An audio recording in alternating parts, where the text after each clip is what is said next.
నమస్తే, welcome to N99. ఇప్పుడు headlines చూద్దాం. దైవ దర్శనానికి వెళ్తున్న కుటుంబాన్ని చిదిమేసిన లారీ డ్రైవర్ నిద్రమత్తు.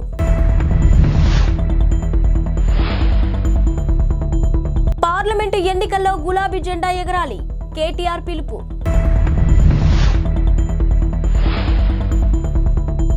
ఇండియాలో ఈ రోజు ఏడాదిలోనే సుదీర్ఘ రాత్రి, అతి తక్కువ పగలు. వేములవాడ రాజన్న దర్శనానికి వెళ్తున్న కుటుంబాన్ని లారీ డ్రైవర్ నిద్రమత్తు చిదిమేసింది. హన్మకొండ జిల్లా ఎల్కతుర్తి మండలం పెంచికల్పేట క్రాస్ రోడ్ వద్ద ఈ తెల్లవారుజామున జరిగిన ఘోర రోడ్డు ప్రమాదంలో 4 వ్యక్తులు అక్కడికక్కడే మృతి చెందారు. గాయపడిన మరో 3 వరంగల్ MGM ఆసుపత్రిలో చికిత్స పొందుతున్నారు. పూర్తి వివరాల్లోకి వెళ్తే ములుగు జిల్లా ఏటూరు నాగారానికి చెందిన అన్నదమ్ములైన కాంతయ్య, శంకర్ కుటుంబాలు వేములవాడ రాజరాజేశ్వర స్వామి దర్శనానికి కారులో బయలుదేరారు.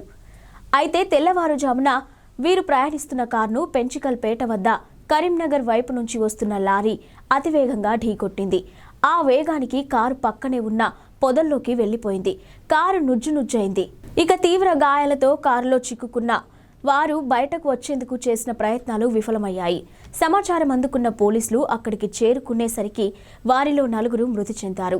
తీవ్రంగా గాయపడిన 3 వరంగల్ MGM ఆసుపత్రికి తరలించారు.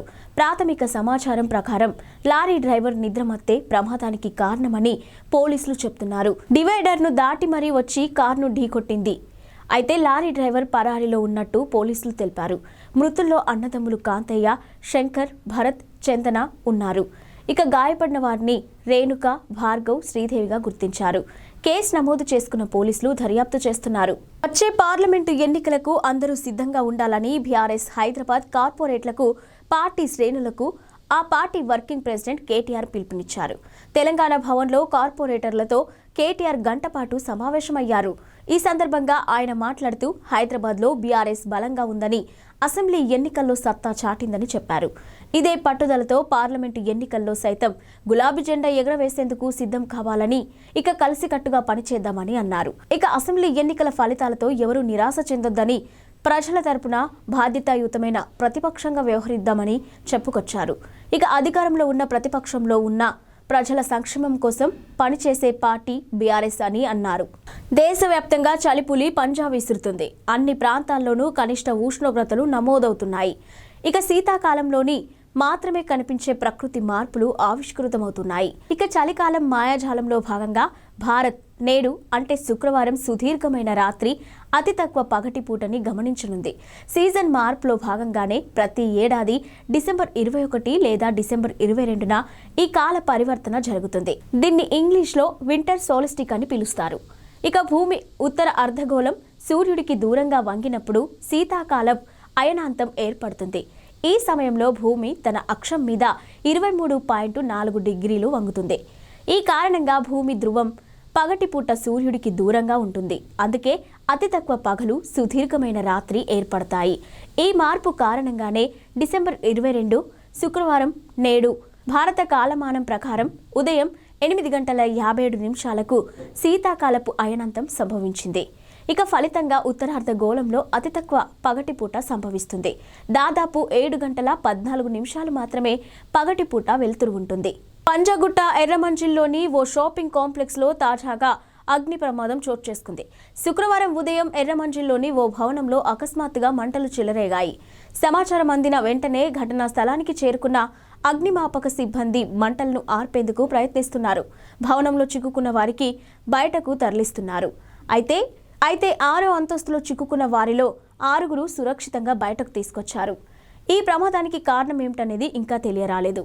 తిరుమలలో వైకుంఠ ద్వార దర్శనానికి అన్ని ఏర్పాట్లు పూర్తయ్యాయి.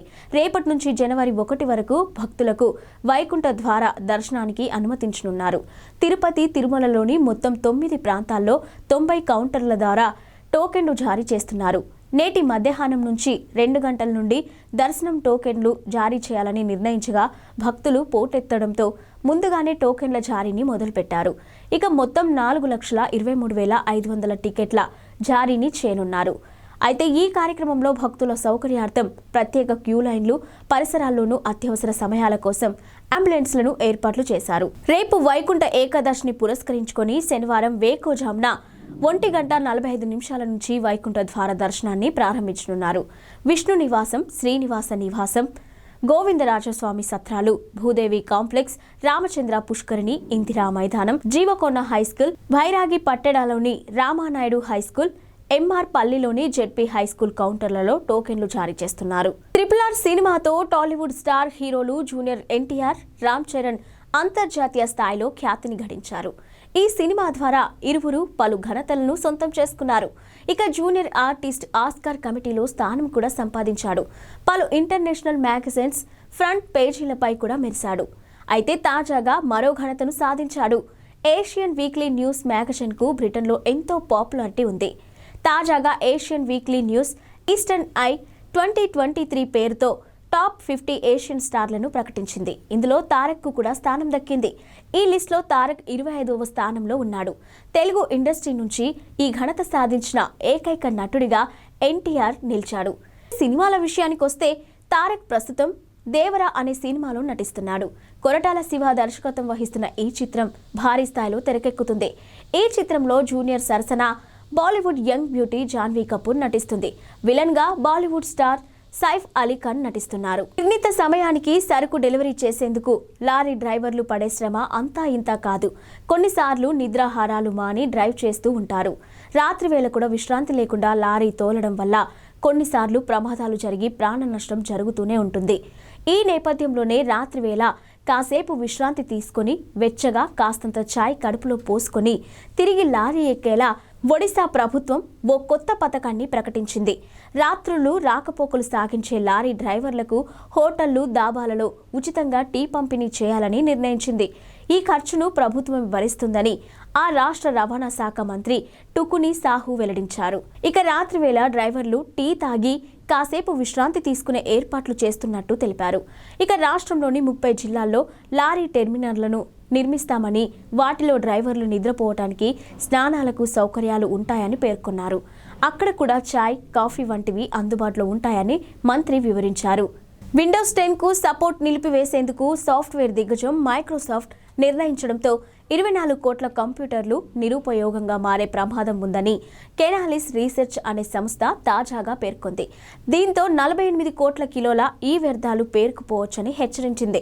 విండోస్ 10కు సపోర్ట్ నిలిచిపోయిన కంప్యూటర్లను మరికొన్నేళ్ల పాటు వాడే అవకాశం ఉన్నప్పటికీ సెక్యూరిటీ అప్డేట్స్ లేని పక్షంలో వీటికి డిమాండ్ ఉండదని పేర్కొంది. 2025 కల్లా విండోస్ 10కు సపోర్ట్ నిలిపివేయాలని మైక్రోసాఫ్ట్ లక్ష్యంగా పెట్టుకుంది. అయితే అక్టోబర్ 2028 వరకు విండోస్ 10 ఓఎస్కు సెక్యూరిటీ అప్డేట్స్ అందించాలని నిర్ణయించింది. వీటి వార్షిక ఫీజు ఎంత ఉండొచ్చనేది మాత్రం నిర్ణయించలేదు. గత అనుభవాల దృష్ట్యా సెక్యూరిటీ అప్డేట్స్కు వార్షిక ఫీజు చెల్లించడం కంటే కొత్త వాటి కొనుగోలు వైపు ప్రజలు మొగ్గు చూపే అవకాశం ఉందని కెనాలిస్ అంచనా వేస్తుంది. దీంతో పాత పీసీలు అనేకం ఈ వ్యర్థాలుగా ల్యాండ్ ఫిల్స్లో పోగుపడొచ్చని హెచ్చరించింది. అయితే కెనాలిస్ నివేదికపై మైక్రోసాఫ్ట్ ఇంకా స్పందించాల్సి ఉంది. ఏఐ సాంకేతికతను కొత్త తరం ఓఎస్లో ప్రవేశపెట్టేందుకు మైక్రోసాఫ్ట్ నిర్ణయించింది. దీంతో పీసీ అమ్మకాలు మరోసారి ఊపందుకుంటాయని భావిస్తున్నారు. దేశవ్యాప్తంగా కరోనా మళ్లీ కలకలం రేపుతుంది. ఇక పలు రాష్ట్రాల్లో కోవిడ్ కొత్త వేరియంట్ కేసులు నమోదవుతున్నాయి. తాజా వేరియంట్ చిన్నపిల్లలపై ప్రభావం చూపుతుంది. ఈ నేపథ్యంలో పిల్లల పట్ల తల్లిదండ్రులు పూర్తి జాగ్రత్తలు తీసుకోవాలని కేంద్ర వైద్య ఆరోగ్య శాఖ హెచ్చరించింది. తెలంగాణలో సైతం రోజు రోజుకు కేసుల సంఖ్య పెరుగుతుంది. ఇక హైదరాబాద్లోనూ 2 పిల్లలు కరోనా బారిన పడ్డారు. నగరంలోని నీలోఫర్ ఆసుపత్రిలో వీరి పరీక్షలు నిర్వహించగా కోవిడ్ నిర్ధారణ అయింది. అయితే తెలంగాణ వ్యాప్తంగా కొత్తగా మరో యాక్టివ్ కేసులు నమోదయ్యాయి. ప్రస్తుతం రాష్ట్రంలో 25 యాక్టివ్ కేసులు ఉన్నట్టుగా తెలుస్తుంది. ఉమ్మడి వరంగల్ జిల్లా ఘనపురం మండలం గాంధీనగర్కు చెందిన ఒక మహిళలో కొత్త వేరియంట్ లక్షణాలను వైద్యులు గుర్తించారు. వెంటనే ఆమెను వరంగల్ ఎంజీఎం ఆసుపత్రికి తరలించారు. ఆమె నుంచి శాంపిల్స్ సేకరించిన డాక్టర్లు టెస్టింగ్ కోసం పూణేలోని ల్యాబ్కు పంపించారు. ఎంజీఎం ఆసుపత్రిలో ప్రత్యేక కరోనా వార్డును ఏర్పాటు చేశారు. ఇక సిద్దిపేటలో కూడా ఒక కేసు నమోదైంది. కరోనా కేసుల సంఖ్య పెరుగుతూ ఉండటంతో అన్ని జిల్లాల ఆసుపత్రుల్లో కోవిడ్కు సంబంధించిన ప్రత్యేక ఏర్పాట్లు చేయాలని వైద్య అధికారులకు రాష్ట్ర ఆరోగ్య మంత్రి దామోదర్ రాజనరసింహ ఆదేశాలను జారీ చేశారు. కేసులు పెరుగుతున్న నేపథ్యంలో టెస్టింగ్ సెంటర్లను పెంచాల్సిన అవసరం ఉందని నిపుణులు చెబుతున్నారు. పార్లమెంటు నుంచి ఎంపీలను సస్పెండ్ చేయాలని నిరసిస్తూ ఇండియా కూటమి నేడు దేశవ్యాప్తంగా బంద్కు పిలుపునిచ్చింది. ఈ నెల 13న కొందరు దుండగులు లోక్సభ గ్యాలరీలోకి ప్రవేశించి పొగబాంబును వదిలి నానా హంగామా చేశారు. అయితే బీజేపీ ఎంపీ సిఫార్సు ద్వారానే వారు లోక్సభలోకి రాగలిగారని, ఈ భద్రతా వైఫల్యంపై కేంద్ర హోంమంత్రి అమిత్ షా ప్రకటన చేయాలని డిమాండ్ చేసిన విపక్ష ఎంపీలను ఉభయ సభల నుంచి సస్పెండ్ చేశారు. ఇక పార్లమెంటు చరిత్రలోనే ఎన్నడూ లేని విధంగా ఏకంగా 146 మంది ఎంపీలను సస్పెండ్ చేసి బయటకు పంపారు. ఇక కాంగ్రెస్ కూటమి దీనిని నిరసిస్తూ నేడు దేశవ్యాప్తంగా బంద్కి పిలుపునిచ్చింది. అన్ని రాష్ట్రాల్లోనూ ఇప్పటికే నిరసనలు మొదలయ్యాయి. ఇక హైదరాబాద్లోని ఇందిరా పార్క్ వద్ద కాంగ్రెస్ పార్టీ చేపట్టనున్న ధర్నాలో ముఖ్యమంత్రి రేవంత్ రెడ్డి, డిప్యూటీ సీఎం బట్టి విక్రమార్క, పలువురు మంత్రులతో పాటు పీసీసీ కార్యనిర్వాహక అధ్యక్షుడు మహేష్ కుమార్ గౌడ్ కూడా పాల్గొంటారు. తెలంగాణలో రాత్రి ఉష్ణోగ్రతలు దారుణంగా పడిపోతున్నాయి. బుధవారం రాత్రి రాష్ట్రంలో 19 జిల్లాల్లో 10 డిగ్రీల లోపు ఉష్ణోగ్రతలు నమోదయ్యాయి.